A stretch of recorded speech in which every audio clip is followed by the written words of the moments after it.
Please get ready for a dictation of part 2 of transcription number 100 from Sir Kailash Chandra magazine. 5 seconds. Start. There is no doubt whatever that in the interests of human civilization, these weapons should not only be banned but destroyed. The question is, who is going to take the risk? There have been appeals that as the USA was the first nation to manufacture these dangerous weapons and use them, therefore they should set an example by destroying the bombs in their possession. Stockpiling of atomic weapons would lead to a dangerous situation, and somebody therefore ought to make a start in the matter of the destruction of these weapons. If moral standards are to be the guiding factor, it will be a great help to humanity.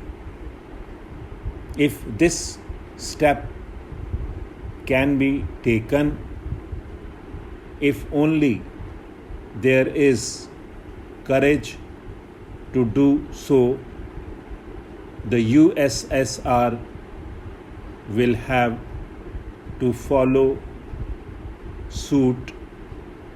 But unfortunately, there is the fear complex. Most nations want to protect themselves and want to guard themselves against any surprise attacks by the other side.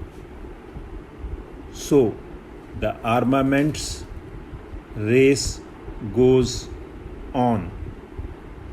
They forget that this mentality will eventually lead to war. They think that negotiations can take place only when one can speak from strength, but they forget that two can play at this game. So long as this view is held, the armament race will go on, and tension must certainly increase. The conference, which meets in London in a few days' time on disarmament, I hope will find a solution. The complete banning of nuclear weapons must be the first step that any conference should strive at, and I hope that under proper international supervision, this step will be taken But connected with this is the question of the reduction of conventional armaments. There must be a realistic approach to this problem.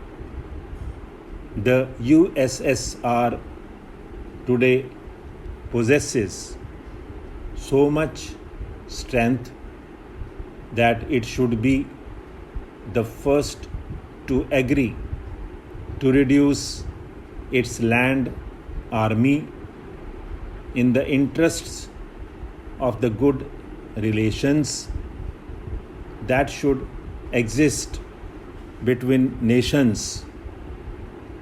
One hopes that it will understand this position and take steps to get this done. Stop.